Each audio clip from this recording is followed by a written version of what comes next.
اللهم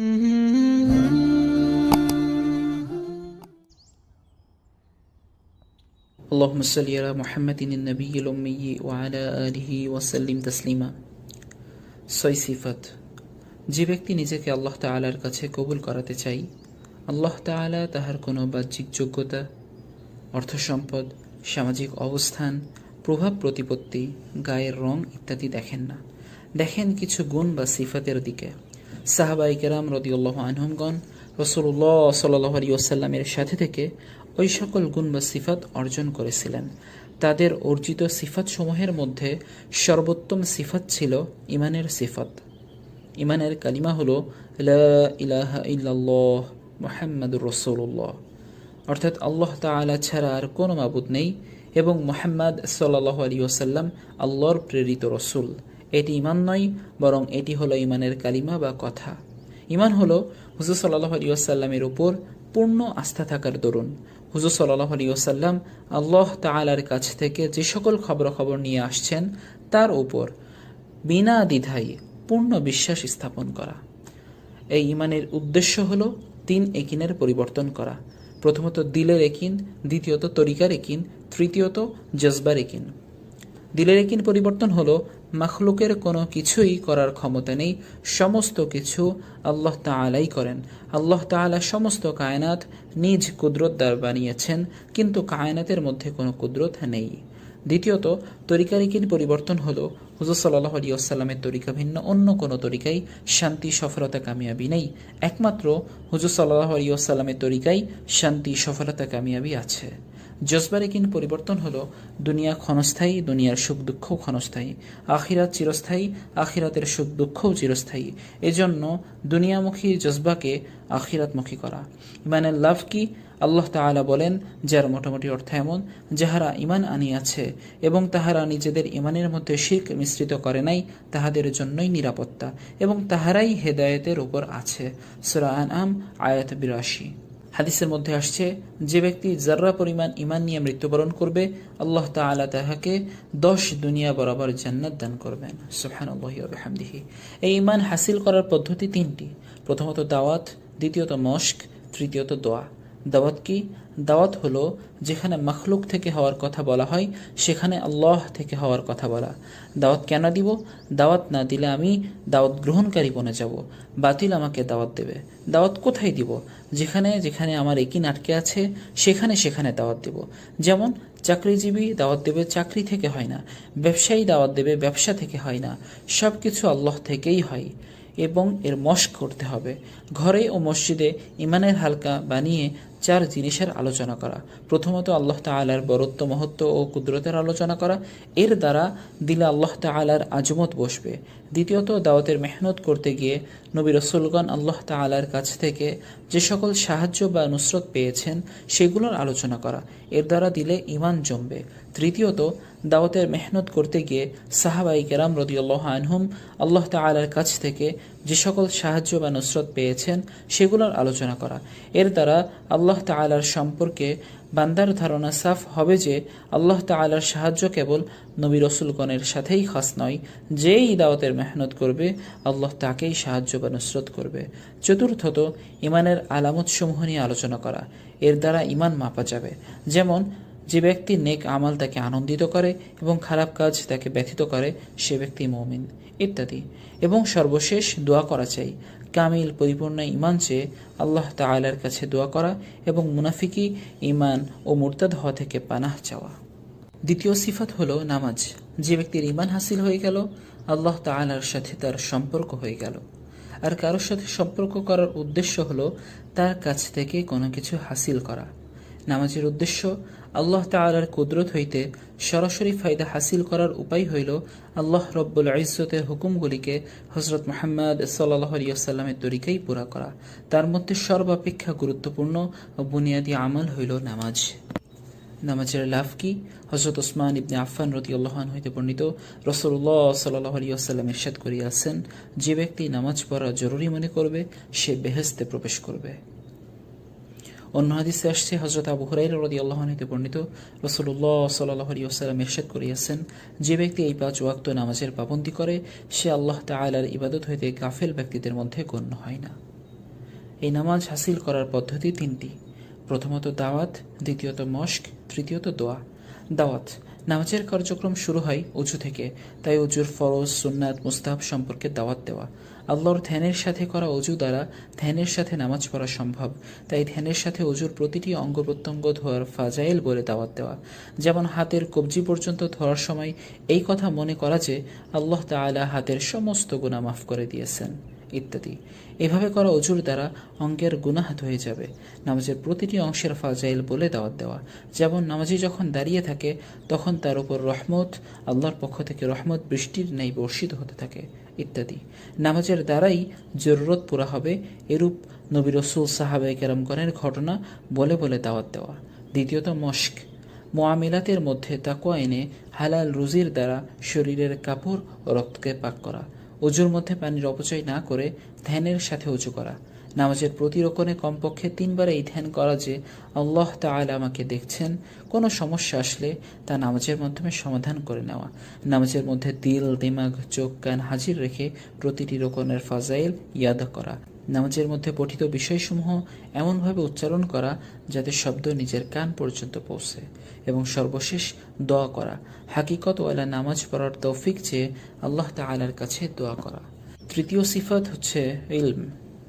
ইলমের উদ্দেশ্য আল্লাহ তাআলার মহান সত্তা হইতে সরাসরি ফায়দা হাসিল করার জন্য আল্লাহ তাআলার হুকুমসমূহকে হযরত মুহাম্মদ সাল্লাল্লাহু আলাইহি ওয়াসাল্লামের তরিকায় পালন করার উদ্দেশ্যে আল্লাহ ওয়ালা ইলম হাসিল করা, অর্থাৎ এই বিষয়ে যাচাই করা যে আল্লাহ তাআলা বর্তমান অবস্থায় আমার নিকট কি চাইতেছেন। ইলমের লাভ: হযরত আবু উমামা রাদিয়াল্লাহু আনহু বলেন, রাসূলুল্লাহ সাল্লাল্লাহু আলাইহি ওয়াসাল্লাম ইরশাদ করিয়াছেন, যে ব্যক্তি শুধু কল্যাণের কথা শিক্ষা করার জন্য অথবা শিক্ষা দানের জন্য মসজিদে যায়, তাহার সওয়াব সেই হাজির ন্যায় যাহার হজ কামেল হইয়াছে। হযরত ইবনে আব্বাস রাদিয়াল্লাহু আনহু বলেন, রাসূলুল্লাহ সাল্লাল্লাহু আলাইহি ওয়াসাল্লাম ইরশাদ করিয়াছেন, একজন আলেমে দ্বীন শয়তানের উপর 1000 আবেদ অপেক্ষা কঠিন। ফায়দা: হাদিস শরীফের অর্থ হইল, শয়তানের জন্য 1000 আবেদকে ধোঁকা দেওয়া সহজ, কিন্তু পূর্ণ দিনের বুঝ রাখে এমন একজন আলিমকে ধোঁকা দেওয়া মুশকিল। হাসিল করার পদ্ধতি 3টি: দাওয়াত, মস্ক, দোয়া। দাওয়াত: ইলমে ইলাহির লাভ বলে বলে ঘুরে ফিরে দাওয়াত দেওয়া। মস্ক: কয়েকভাবে আমরা ইলমে ইলাহির মস্ক করতে পারি। যেমন ফাজাইল ওয়ালা ইলমের জন্য আমরা ঘরে ও মসজিদে তালিমের হালকায় বসি। মাসাইল ওয়ালা ইলমের জন্য আমরা হাদিয়া সহ হক্কানি ওলামায়ে কেরামের কাছে যেতে পারি। সিফাতি ইলমের জন্য আমরা মুনতাখাব হাদিস পড়তে পারি। তরবিয়াতি ইলমের জন্য আমরা হায়াতুস সাহাবা পড়তে পারি। রুহানি ইলমের জন্য আমরা ফাজাইলে সাদাকাত পড়তে পারি। এবং সর্বশেষ দোয়া। ইলমে ইলাহি হাসিলের তৌফিক চেয়ে আল্লাহ তাআলার কাছে বেশি থেকে বেশি দোয়া করা। ইলমের পাশাপাশি আরেকটি সিফাত প্রয়োজন, সেটা হচ্ছে জিকির। আল্লাহ তাআলা আমার সামনে আছেন, তিনি আমাকে দেখতেছেন, এই ধ্যানের সহিত আল্লাহ তাআলার হুকুম পালনে মুশকিল হওয়া। জিকিরের লাভ কি? হযরত মুআজ ইবনে জাবাল রাদিয়াল্লাহু আনহু বলেন, রাসূলুল্লাহ সাল্লাল্লাহু আলাইহি ওয়াসাল্লাম ইরশাদ করিয়াছেন, জান্নাতীদের জান্নাতে যাওয়ার পর দুনিয়ার কোনো জিনিসের জন্য আফসোস হইবে না, শুধু ওই সময়ের জন্য আফসোস হইবে যা দুনিয়াতে আল্লাহ তাআলার জিকির ব্যতীত অতিবাহিত হইয়াছে। অন্য হাদিসে আসছে, হযরত আবু হুরায়রা রাদিয়াল্লাহু আনহু বলেন, রাসূলুল্লাহ সাল্লাল্লাহু আলাইহি ওয়াসাল্লাম ইরশাদ করিয়াছেন, যে ব্যক্তি আল্লাহ তাআলার জিকির অধিক পরিমাণে করে সে মুনাফিকি থেকে মুক্ত। এবং এই জিকির হাসিল করার পদ্ধতি 3টি: দাওয়াত, মস্ক, দোয়া। দাওয়াত: ধ্যানের সাথে জিকির করার ফাজাইল বলে বলে দাওয়াত দেওয়া। হক আদায় করে কোরআন তিলাওয়াত করার ফাজাইল বলে দাওয়াত দেওয়া। সকাল বিকাল 3 তাসবিহ ও মাসনুন দোয়াগুলো আদায়ের ফাজাইল বলে বলে দাওয়াত দেওয়া। জায়গা বিশেষ মাসনুন দোয়া আদায়ের ফাজাইল বলে বলে দাওয়াত দেওয়া। এবং দ্বিতীয়ত মস্ক। হাফেজ সাহেবগণ প্রতিদিন কমপক্ষে 3 পারা কোরআন তিলাওয়াত করব। সাধারণভাবে যারা পড়তে পারি তারা দিনে কমপক্ষে 1 পারা তিলাওয়াত করব। যারা ঠেকে ঠেকে পড়তে পারি বা যারা পড়তে পারি না তারা কোরআন শিক্ষার জন্য প্রতিদিন আধা ঘন্টা থেকে 45 মিনিট ব্যয় করব। সকাল বিকাল নির্দিষ্ট সময়ে ধ্যানের সাথে নির্জনে সমস্ত কাজ থেকে ফারিগ হয়ে 3 তাসবিহ আদায় করব। প্রতিটি মাসনুন দোয়া ধ্যান ও গুরুত্বের সাথে ফাজাইলকে সামনে রেখে এবং ইহতিমামের সাথে আদায় করব। এবং সর্বশেষ দোয়া করা। দিলে ইহসান চেয়ে আল্লাহ তাআলার কাছে দোয়া করি এবং দিলের গাফলতি থেকে পানাহ চাই।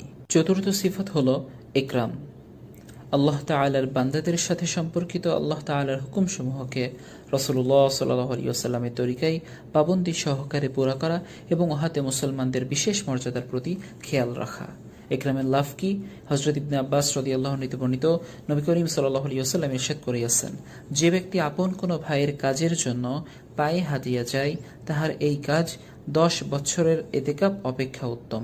যে ব্যক্তি একদিনের এতেকাফও আল্লাহ তাআলার সন্তুষ্টির জন্য করে, আল্লাহ তাআলা তাহার ও জাহান্নামের মধ্যে 3 খন্দক আর করিয়া দেন, প্রতি খন্দক আসমান ও জমিনের দূরত্ব হইতে বেশি। সুবহানাল্লাহ। হযরত সালেম রাদিয়াল্লাহু আনহু তার পিতা থেকে বর্ণনা করেন যে নবী করিম সাল্লাল্লাহু আলাইহি ওয়াসাল্লাম ইরশাদ করিয়াছেন, যে ব্যক্তি আপন মুসলমান ভাইয়ের প্রয়োজন মিটাই, আল্লাহ তাআলা তাহার প্রয়োজন মিটাইয়া দেন। আবু দাউদ। হাসিল করার পদ্ধতি। 3 পদ্ধতিতে মেহনত করে আমরা নবীওয়ালা আখলাক হাসিল করতে পারি। প্রথমত দাওয়াত, নবীওয়ালা আখলাকের ঘটনা বলে বলে তা হাসিলের জন্য দাওয়াত দেওয়া, সমস্ত মাখলুকের হক আদায়ের ফাজাইল বলে বলে দাওয়াত দেওয়া। দ্বিতীয়ত মশক, নিজের আচার আচরণের মধ্যে দোষ ত্রুটি খুঁজে বের করি এবং অন্যের দোষ দেখা থেকে বিরত থাকি, অর্থাৎ অন্যের গুণ খুঁজে বের করি। অন্যের জন্য ওই জিনিসকে পছন্দ করি যে জিনিসকে নিজের জন্য পছন্দ করি। সমস্ত মাকলুকের হক আদায়ের জন্য হকের তালিকা করে সে অনুযায়ী হক আদায় করি। বিশেষ করে পিতামাতা, আত্মীয় স্বজন ও প্রতিবেশীর হক আদায় করি। এবং সর্বশেষ দোয়া, নবীওয়ালা আখলাক চেয়ে আল্লাহ তাআলার কাছে দোয়া করি। পঞ্চম সিফাত হচ্ছে ইখলাসে নিয়াত, আল্লাহ তাআলার হুকুমসমূহকে একমাত্র আল্লাহ তাআলার সন্তুষ্টির জন্য পুরা করা। লাভ কি? হযরত আবু মাসউদ রাদিয়াল্লাহু আনহু বলেন, রাসূলুল্লাহ সাল্লাল্লাহু আলাইহি ওয়াসাল্লাম ইরশাদ করিয়াছেন, মানুষ যখন সওয়াবের নিয়তে আপন পরিবারের উপর খরচ করে, সে সদকার সওয়াব পায়। অন্য হাদিসে আসছে, হযরত আব্দুল্লাহ ইবনে উমর রাদিয়াল্লাহু আনহু বলেন, রাসূলুল্লাহ সাল্লাল্লাহু আলাইহি ওয়াসাল্লাম ইরশাদ করিয়াছেন, যে ব্যক্তি আল্লাহ তাআলার সন্তুষ্টি ছাড়া অন্য কোনো উদ্দেশ্যে ইলম শিখিয়াছে, সে যেন জাহান্নামে আপন ঠিকানা বানাইয়া লয়। নাউযুবিল্লাহ। হাসিল করার পদ্ধতি। 3 পদ্ধতিতে মেহনত করে আমরা ইখলাস হাসিল করতে পারি। দাওয়াত, মশক, দোয়া। দাওয়াত, ইখলাসের সাথে আমল করার ফাজাইল বলে ঘুরে ফিরে দাওয়াত দেওয়া। দ্বিতীয়ত মশক, নিজের আমলের মধ্যে ইখলাসের ত্রুটি বা রিয়া খুঁজে বের করি। প্রতিদিন কমপক্ষে এমন একটি আমল করা যার খবর আল্লাহ এবং তার ফেরেশতা ছাড়া আর কেউই জানে না। কোনো কাজের শুরুতে, মধ্যে ও শেষে এবং নামাজের শুরুতে ও শেষে নিয়ত যাচাই করি এবং তা সংশোধন করি। এবং সর্বশেষ দোয়া, আমলে ইখলাস চেয়ে আল্লাহ তাআলার কাছে বেশি থেকে বেশি দোয়া করি। এবং সর্বশেষ সিফাত হচ্ছে দাওয়াত ও তাবলীগ, নিজের ইয়াকিন ও আমলকে সহি করা ও সকল মানুষকে সহি ইয়াকিন ও আমলের উপর আনার জন্য রাসূলুল্লাহ সাল্লাল্লাহু আলাইহি ওয়াসাল্লামের মেহনতের তরিকাকে সমস্ত বিশ্বে জিন্দা করার চেষ্টা করা। এর লাভ কি? হযরত উসমান ইবনে আফফান রাদিয়াল্লাহু আনহু বলেন, আমি রাসূলুল্লাহ সাল্লাল্লাহু আলাইহি ওয়াসাল্লামকে এই ইরশাদ করিতে শুনিয়েছি যে আল্লাহ তাআলার রাস্তায় একদিন উহা ব্যতীত 1000 দিন অপেক্ষা উত্তম। নাসাই।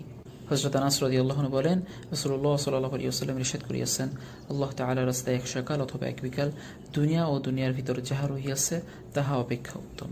হাসিল করার পদ্ধতি। 3 পদ্ধতিতে মেহনত করে আমরা দায়ী হতে পারি।